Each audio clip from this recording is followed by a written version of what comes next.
welcome to Understanding Woburn's Community Preservation Act.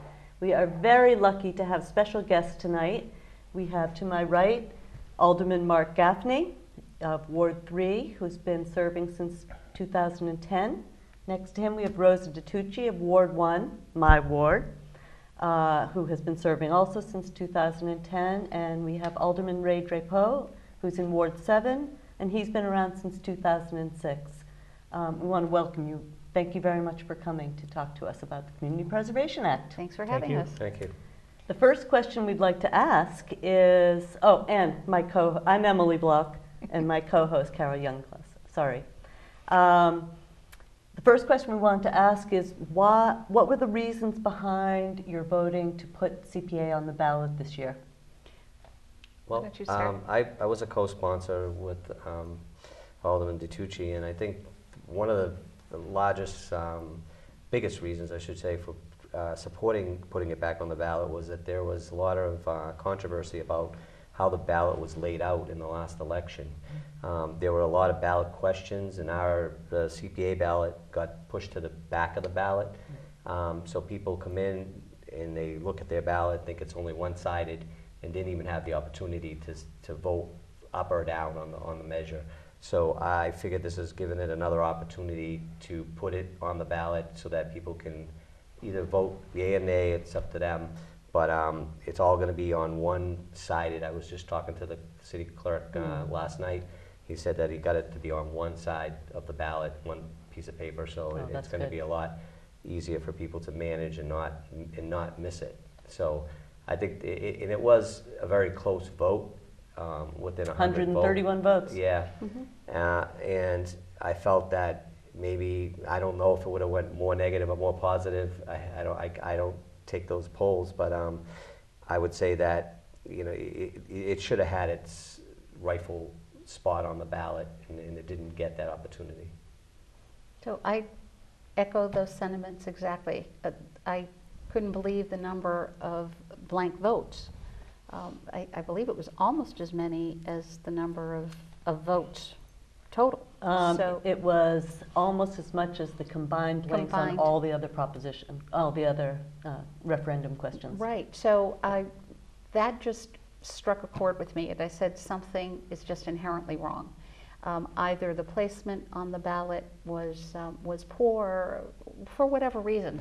And for me, this has always been a question that I thought was ideal for the voter to opt in on, because there's such strong opinions on both sides. And the people really should vote on it. It really is a matter for the residents of Woburn. And I felt that given what happened last time, that the residents of Woburn didn't have a fair chance to really evaluate the question. So that's why I felt it was important to put it back on. I echo Rose's sentiments too. Excuse me, but it is an added.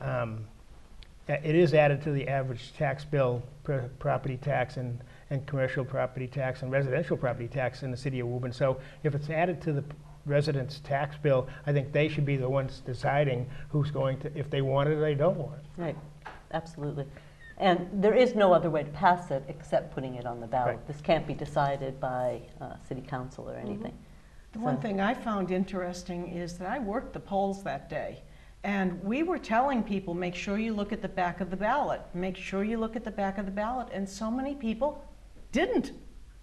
Or maybe they did and they didn't know what it was. Well, I think then that was that's part on of us. the question, yeah. But many people told me they never saw it. Yeah, yeah, could be. And as far as I know, there is only one question. Yes, on there this is. one, right? Yes. So, Yeah. You should. so you the should people have shall speak. a great opportunity to have people look at it and make a decision on it. But I'm hoping that your organization does a lot of educating over the next couple of months. I think right after Labor Day is kind of the kickoff of the election season, and that's the time to really start bringing it home to people, whether it's in advertising, on any media that you can grab. You should be trying to make people understand that there's a lot of misconceptions about it. I've heard crazy numbers with people throwing out about what it's going to cost the average taxpayer. and it's not anywhere near what those numbers are. I know, we hear I did a thousands of quick dollars. calculation before I got here on my own property, and I probably pay about $25 a year in addition to what I pay now. Right. That's the average. That's the average. Yeah. Right. And I have an average size house, and that's probably fits Yeah. most people in the community. Yeah. So I think it's, that's less than $1 a day. I think we spend $25 on things that we don't even think about. Well, in the it's course just of over $2 a month. year. A month. $2 a month, that's what Yeah. I'm talking about. Yeah. Yeah. I was thinking about it just the $25 in 1 month. You're right. Yeah. It's actually $2 less a month. Yeah. And it's just it's just an opportunity for the residents of Woburn to preserve the open space, create hopefully some affordable housing, more recreation space. Space is really diminishing, and we've got a lot of projects on the table right now. If we had a Community Preservation Act, we would be able to do some real good work in the city. Like what? Think about Oh, the library, list think is about huge. Yeah. all the property on Lexington Street. Yep. That's getting eaten up for townhouses. That's right. Um, Parks. Parks, cemeteries, affordable housing. Yep. I mean, there's definitely always a need for that, especially for the elderly in the community. I mean, you hear a lot of talk that that's who it affects the most. People on fixed incomes. They don't want to spend the $25, and I understand that. But they're all going to be in a position someday where they might need a helping hand to live in an assisted type living environment, and we might be able to provide that for them. Well, if they with are this of act. moderate income or low income seniors, they're exempt anyway. Right. There you go. So Yeah. that's good. That's a great point to make. Yeah.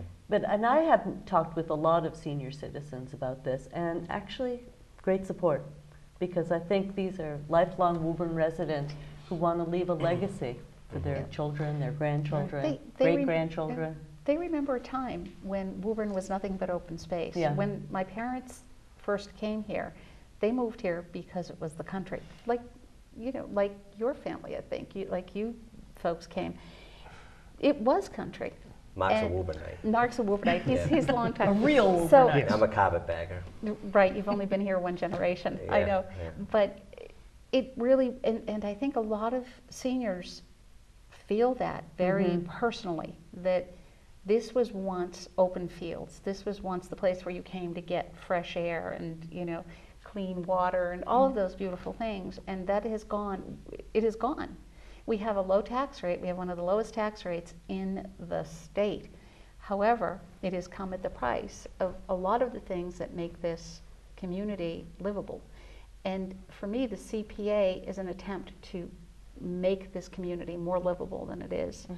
So, I agree with you, Ray, that there are so many things that we can do.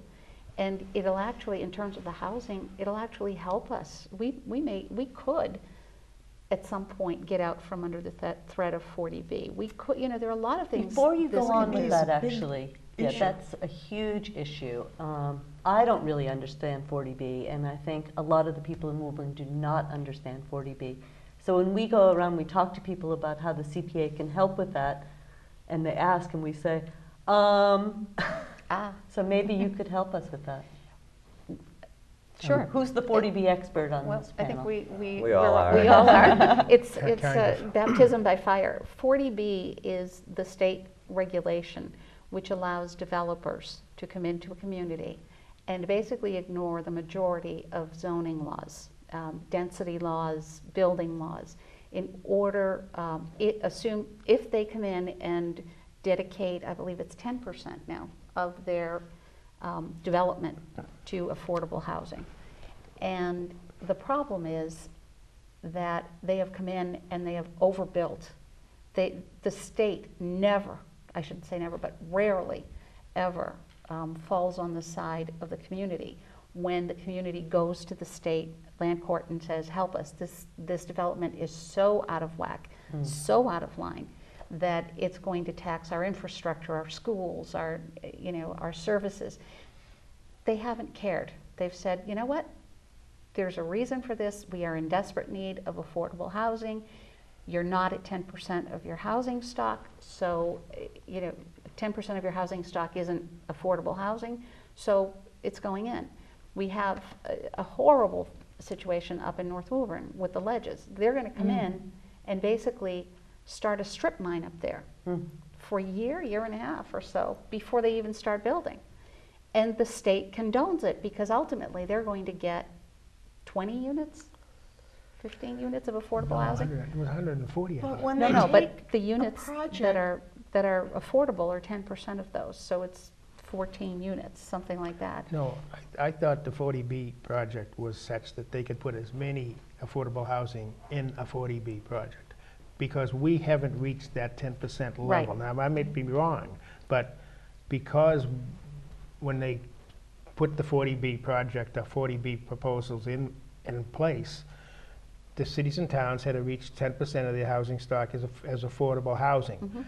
Right. And because we haven't reached that level, they can bring in a 40B and then put almost as many as they want. As many as they can fit. So but we have, and that might kick us over the level. Right. But up until that level, we have to accept 40B programs. Well, I'm looking at what happened up at the Ledgers, and not only are they doing strip mine up there, but they are also appealing to us for a zoning change or something. I don't remember exactly what it was, but they had an initial bid, and then they came back and said, this won't let us make enough money, we've got to go bigger. Now, when they go bigger and they add more units, there goes the 10%. The 10% just makes you even, it doesn't gain anything, and if they make more units, that's going to make things worse, not better. Well, up there it Am I probably will wrong? make things worse. But what may happen is we'll go over that 10% threshold, and then we won't have to worry about any more 40B programs or Yeah, but projects. they're not But doing. they don't get us, those projects aren't getting us over, we're at 7.1%, Okay, so then we have to get more affordable housing Right. projects Right. that we want. That we want. Happened recently with the Housing Authority. Bob McNabb came down and spoke to us about wanting to put another building down at the library. Oh, absolutely. Those are the kinds of developments Right. that would Yeah, really right. make a difference in That- our numbers. that CPA can help. That CPA Yeah. can help. And I Yes. do want to Yeah. say that affordable housing is not Section 8 housing. It's No. for young families coming in with children, and they don't have very much money. It's for elders who want to get out of their big homes and into something smaller and more affordable. It's for veterans who are coming back and they don't have any place to stay. So it's not a handout, folks. No, the Salem Place project, which I think is what all these different condo projects that are coming in now, have to designate so many affordable housing, Right. affordable apartments, or whatever you want to or condos, or whatever you want to call it. They go into a lottery, and the people with the right income level have a chance to get these, Right. and that stays affordable. And then when they sell it, it can only be sold at a price that makes it affordable again. What's the shelf life of those affordable units? I don't know. I Under thought there were CPA, it's Perpetuity. forever. Yeah. They Yeah, used to perpetuity. be 20 years Yeah. when they first started. Yeah. But what was happening is as these developments aged, then basically the numbers started falling again. And so the communities were always behind the 8 ball. But they made that change, so now that those units are in perpetuity. However, the fact of the matter is 40B takes all control away from a community. absolutely. It does. And it allows them to go anywhere. The only laws they really have to follow are the conservation laws. Right. They can't mess with those. But everything else, zoning, density, Yeah, whatever they want. One of the misconceptions people have is, when we say CPA can be used for open space, and they say, we already have the meals tax. Isn't that what that's for? And Yeah. I wonder if What you could I'd explain. like to say about that is that is true that there was a emphasis on buying open space with that money, and we do have a big success story on the west side. That was going to be a 40B project, as we were speaking about before. Is we were going to have 600 apartments Oh up my on Whispering gosh. Hill, and we fought it all the way to the Supreme Court, and we won, and it was a great success story. And then there was an opportunity to apply for a grant to buy the land, and some of that, and our portion of it is being financed with portions of that money. Though that money is thought of as could be used for that purpose, it's always going to go to the general fund, and it'll allow any mayor to appropriate it in the fashion that he feels fit for the So it community. goes into a general fund Yes, as it's opposed to a not dedicated fund. earmarked Right. for a particular Or open purpose. space. So when you have lean years and you don't want to raise people's taxes, is what all of us on the council generally have that idea in mind every time we go through a budget season. And the mayor also is very prudent and conservative. That money is being used to offset some of the raises and taxes that we would have to impose if we didn't have it there. So you kind of play it right. So it's not, I guess the answer to the question I would have, it's not earmarked, so you can't rely on it. Unlike so the the CPA is Unlike a the different CPA, story yeah. where it is earmarked, Right. and it can be used for that purpose. As a matter of fact, it's mandated to use it for that purpose. Right. And every penny, one of the things that I hear a lot is, well, you know, if the money's coming in and if you don't use it, you lose it. And I tell people, no, every single penny that is raised through through the CPA stays in the community. Right. That there are matching funds that come every year from the state, and that percentage varies. But that money stays here. Yep. If you don't use it, you don't lose it. Then there are Right, rents. it can be banked. It can be Yes. banked. So people, there's a lot of misinformation out there. So I think it's very important for people to understand that the money stays in Woburn. It doesn't go out to help others the way our money is going out right now to help other communities. The money that we are already money that paying we're into paying. the CPA Right. of other communities. At the state level is going to Right. other people. We're not getting a single bit of benefit from any of that money that we're paying anyway. Right, So this is a way to bring some of that money back. yeah. Yeah. And it's our money. One question is when we have a sale of a home, some of the money goes to the CPA, correct? No. Yeah, for the deed, the registry of Oh, the deeds. deed. Yeah, that's what I mean. Oh, yeah, but not Yeah. like a percentage Not of the a sale or percentage anything. of the home, but Sorry, it has I something down at the misunderstood. registry of deeds. When That's you where you file, get the money from. That's the state money. Not State just sales, but any kind of real Right, estate right. transaction, liens Yeah, and things. okay. Yeah, Because I knew there was something down at the registry, Yeah. yeah. registry of deeds. Yeah. So that would be the state money. That This is the state this money. divvied That's out. what we're already paying Okay, in. right. Yeah, Correct. Mark, you're a little bit in the real estate business, so if anybody needs to sell a house. Yeah.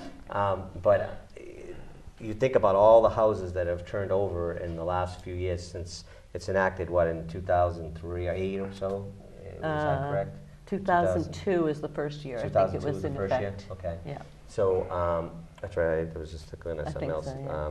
So yeah, you're right. So it's been enacted almost 13 years, and we've had a lot of turnover in real estate in Woburn. So that money has now gone Yeah. to our neighbors. Yeah. And I know one specifically next door, Lexington, has used it very well. And Well, they were one of the early they were one adopters, of the early right? adopters, Yeah. and they started getting 100%. I know the percentage has come down to last year around 32%, and it will fluctuate, like you said, but it's gone up and down. Some years it was actually lower than 32, and has Yeah. now in the last 2 years raised up a bit. So it's sort of like according to the means of the state, they'll apply it as they see fit, and that's fair. You can't spend more than what you're taking in, and that's the way I look at Yeah. budgets. And we also have more people signing on because they now know that you can do a lot with these types of CPA programs. So the pool is starting to get larger, so the monies are going to obviously shrink a little Makes bit. sense. But- And another thing I wanted to add is not only are the real estate transaction monies paid into it, but when there's budget surpluses at the state, they can vote to put it into the CPA fund. When there's budget surpluses? They put it in. Not lately. Last year, I think. No, they 2 did years last ago. year. Yep. Yeah. Last year, They 2 just years voted ago. on The it. I other think it was thing- 25 million last year. The other Last thing year was is that 25 million, this year was less. But yeah. A lot of the projects the big money projects that use CPA funding use CPA as leverage towards grants from the state, from Right. from the federal government and even some private grants. So what seems like a small amount of money is actually an opportunity to get funding for many different projects and really do a tremendous job in the city. Yep. Ray, you touched on your relationship with Lexington, and that was one of the questions we had in mind for today. Can you tell us a little bit about what Lexington has done? Sure. They're obviously contributing at a larger rate because their values are much higher, and they're at a 3% level. We're at a third of that, but they've gotten about $12 million from 2008 to 2015, and they've done projects where they've bought open space, like I believe it's Boozer Farm is probably one very big one that they've done recently. Preservation of buildings is enormous, which is what I do for the city. Is that the library is one site that we're doing over Cary Hall right now, the Performance Hall. We're going to do projects in the fire stations, the police stations. Recently, which was an enormous effort on their part, the Scottish Rites property was up for sale up on the hill. They had like their headquarters up there. They have the museum on the lower level. They had their headquarters above it, and they were able to buy that property and transform it into a community center. Oh my Oh, God. So, nice. and it's a big sprawling piece of land. Yeah. And Beautiful. it's gorgeous. It's up on a hill. And I don't think Woburn's ever going to aspire to that because it's a different type of community, different economical situation. But I'd like to think that we could aspire to do something. When we've had all our discussions about the library, the like we talked about, the Lexington property, the Whispering property, you're limited in the funds you have available for those purposes. So having the CPA, like Carol said, could leverage getting grants, getting loans. You could take a little and do a lot with it. And I think that's what our message should be with getting this passed, hopefully, is that, give us a little and we can do a lot. That's kind of the way I envision it being. And even that little is more than we have now. Exactly, yeah. Right. And then we would get our fair share from the state, which we haven't gotten in the last 14, 13 years. Right. So I think it's a win-win. I think everybody in the community has to first decide what they want for a community. Yes. Do they want sprawling new developments with all new townhouses And all new the businesses? same and character. They want And that. no open Or they want to space. look at some greenways that we had a interesting project done by some graduate students at UMass, and they submitted a proposal that we could create a nice greenway that runs from the west side right through the center of Oh, town. nice. And through the pond. And through the pond. Oh, wow. Yeah. Would it hook up with the Middlesex Canal at all? Well, we were thinking their second phase, I think. They Yeah. were hoping they could connect right up through Wouldn't the that Middlesex be Canal. fantastic? Right. And isn't Yeah. that CPA money? That's exactly It's that's exactly the exactly what purpose, yeah. CPA money does. And The other one, I'm sorry. oh no, it's all right. I was going to say to Ray's point that imagine what this community could look like, Yes. what it might have looked like had this passed earlier, Yeah. and the projects. Don't that, look backwards. No, I won't Only look backwards. forward. Only forwards. But the thought of my $25 a year, and I'm not making light of that. To some people that is, it's a burden. And those people are exempt. And those people are exempt. But my $25 a year combined with yours and yours and yours and yours, and plus the grants. I'm old, I'm exempt. There you are, you're exempt. But think about the changes my $25 are going to make if this passes in this community. And everyone, it would be everybody. It wouldn't just be, the city council approved this purchase, or the mayor approved this purchase. It's everybody in the community coming together and being part of it. And the community can watch it too, because in an open city council meeting, they have a right to get up and say something. And if they like a project, they can come and say, I like this because. If they don't like it, they have a chance to come in and say, wait a second, let's look at this. I think one of the misconceptions, and I just want to clarify this, is who decides. who has this money. And it's very strictly regulated how this works. And I just want to run over it really briefly and say that any person in the community, any group, any person can come up with a project. And that has to go before the committee. And the committee is made up of a member from the Conservation Commission, a member from the Planning Board, a member from the Historical Commission, one from Housing Authority, and one from the Board of Park Commissioners, as well as up to 4 at-large aldermen. That done, the committee receives projects and sends them before our aldermen. The city council has the right, and as you were saying, Right. the public hearing.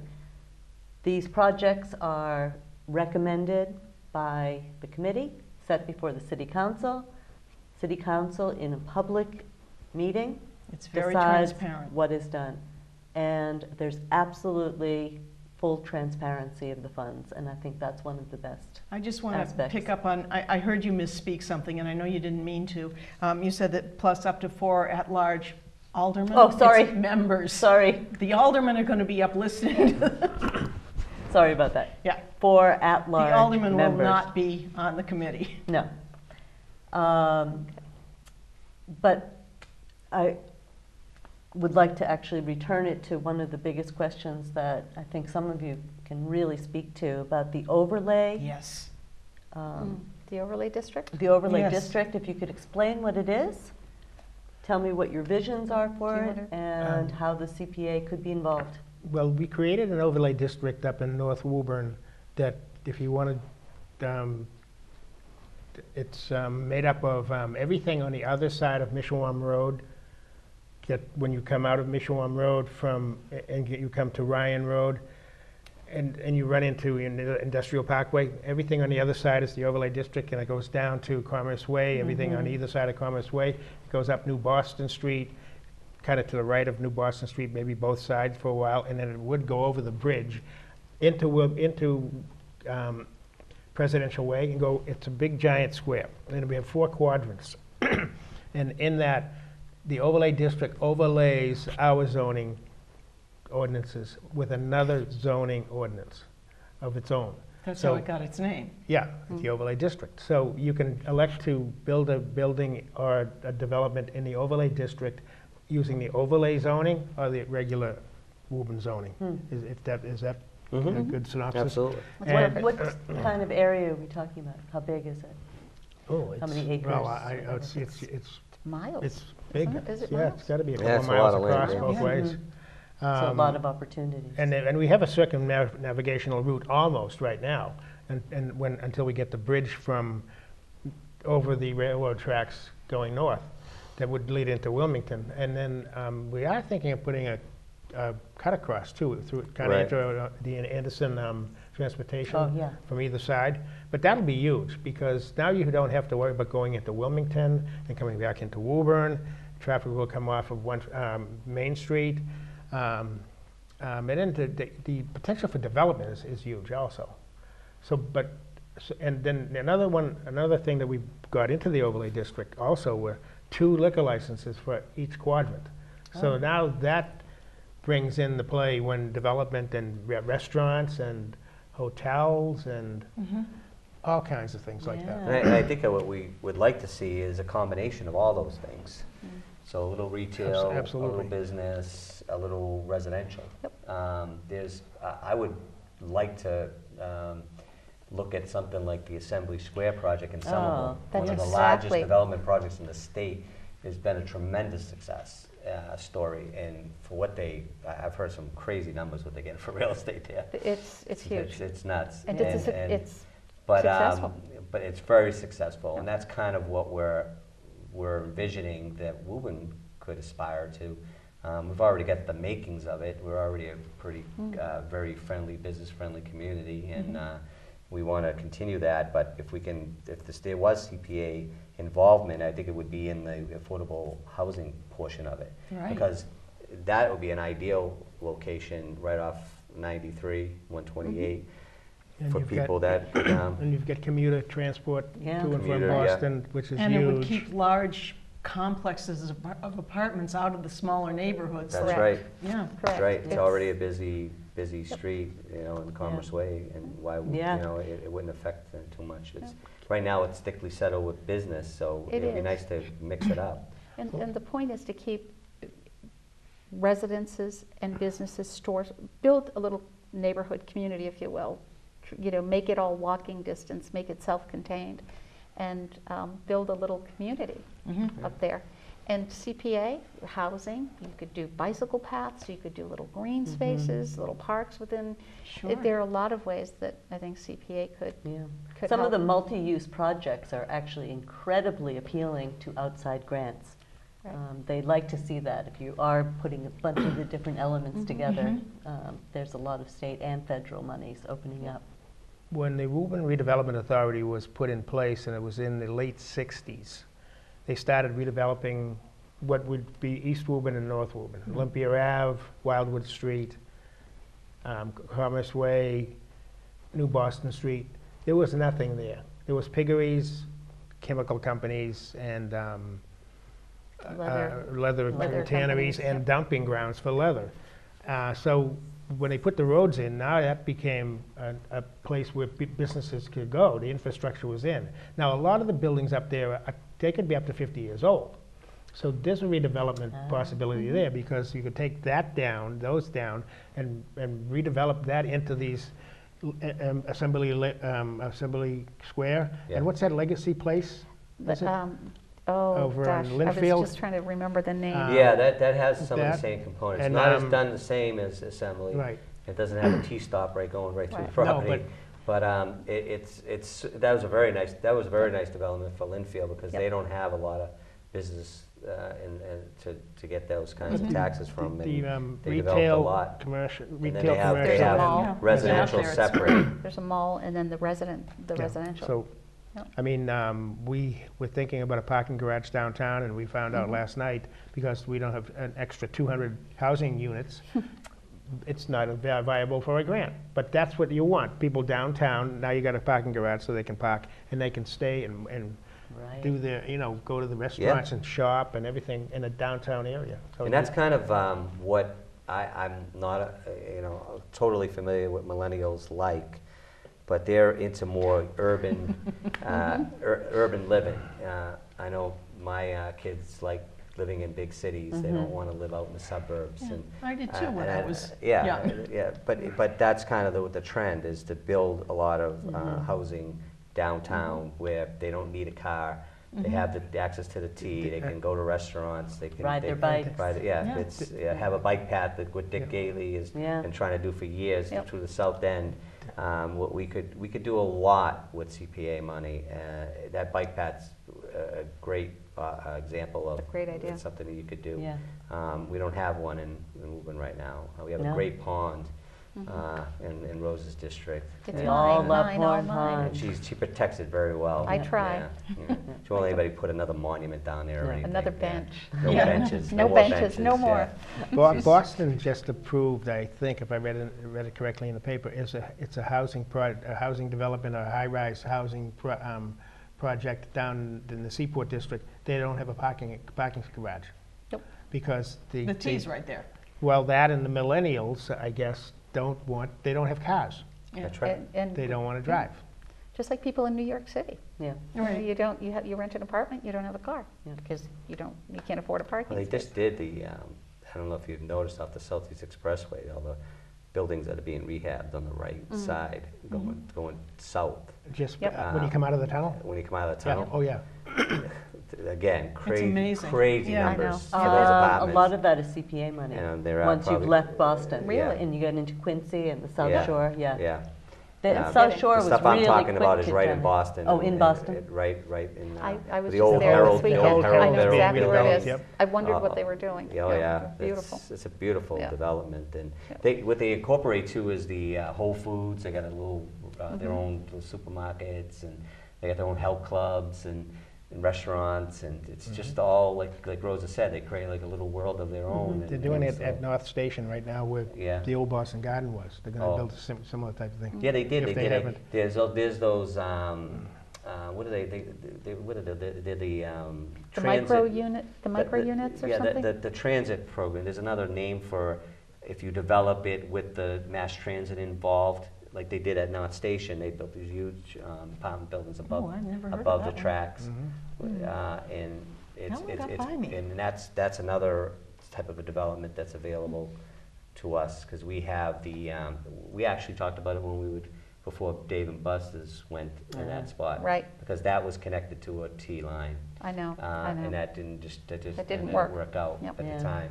But the other thing, But the overlay district we do have, like Mark right. said, we're right It's near right the there. Anderson Center Yeah. there, and we could definitely do something over Yeah. there. And, that's And another- Wildwood Street is not in that. No, that's outside the old. But that's in that- I hadn't even thought about that area. I think that's a great suggestion. that's- There's a those are lot that old- could be done in old that buildings area. there. and it keeps the traffic away from the neighborhoods Yeah. too. Right.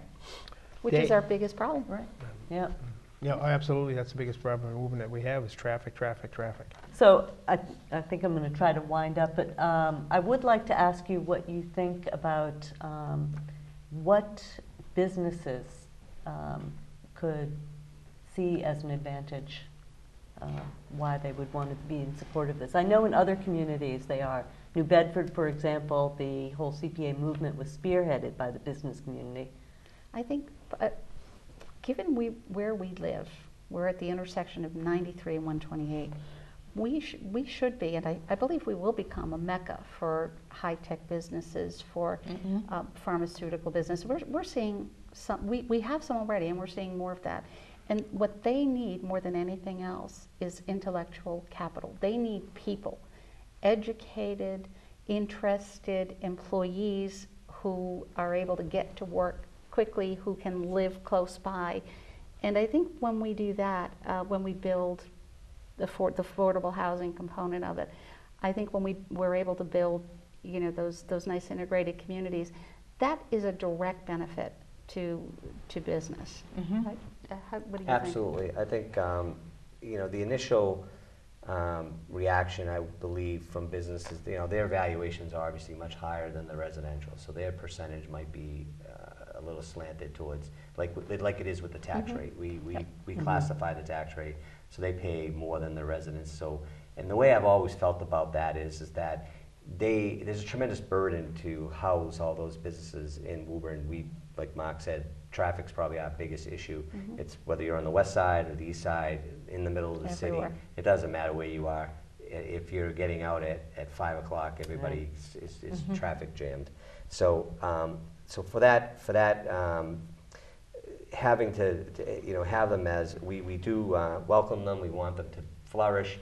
But at the same time, they shouldn't feel badly about contributing to the cause of keeping Woburn somewhat affordable for the residents, maintain open space, create more recreational space, create more affordable housing. It's just a win for the community. To Rose's point, if people can be attracted to live here because it's a nice place to live, then they can get the pool of intelligent people that they need to run their businesses, and everybody benefits. Right. I think but the initial reaction is probably going to be from them that it's just another tax that they're going to have to pay, and we have some very large landowners. It's I don't know if someone who owns a couple of buildings or one building is going to be that much affected as one homeowner is not going to be affected, as we said, $25 a year.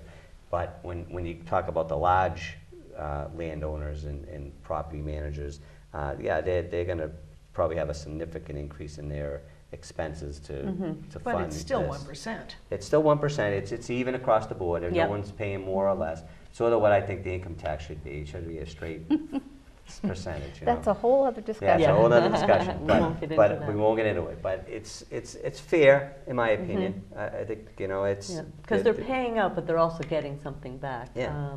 I know from talking to some businesses, they would love to see the area around their business develop into a park, for Exactly. example. Right. And not just attracting workers from outside of Woburn, but within Woburn. Sure. And There's to a be lot of fair to- educated people Right. here who To are be looking fair to for them, they things. do contribute a lot to the city of Woburn. They Yeah. do. Yeah. They're very, very, there's a lot of philanthropy going on. Yeah. Yep.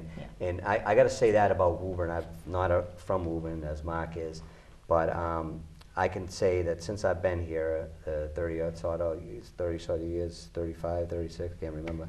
But in any case, I think this is a very giving community. I think everybody, when it comes to somebody they find that's ill or there's a cause, they step up. And we've got a lot of social clubs that do great work in the city, and people contribute to those. So I see, that CPA is just another extension of that.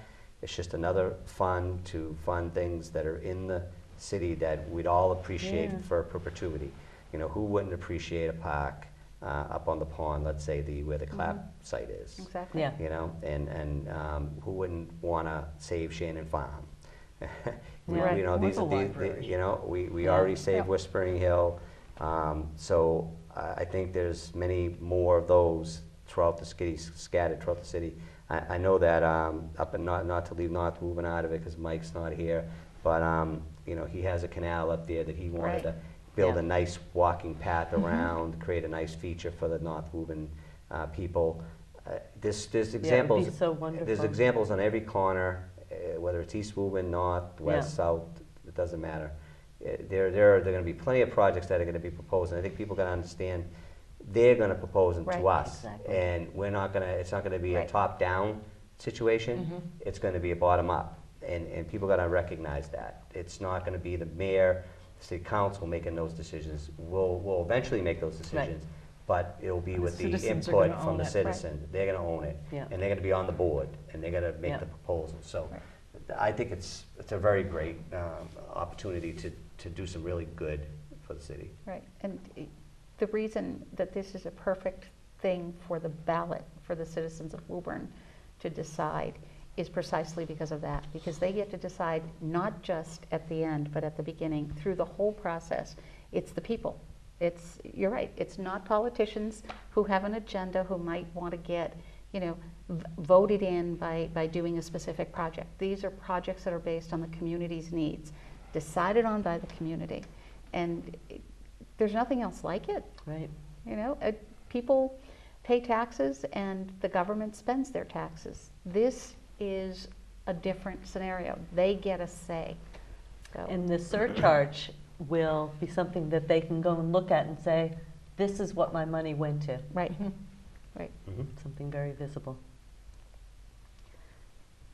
I think we could talk for another hour, but I think maybe we should wrap it up. I'd like to thank you again You're so welcome. much for Yes, coming. thank you so much. Well, good luck with your vote. Thanks, and I would also like to announce that we are having a post-Labor Day kickoff, as a matter of fact, on September 12th, which is a Saturday from 10 to 12 a.m.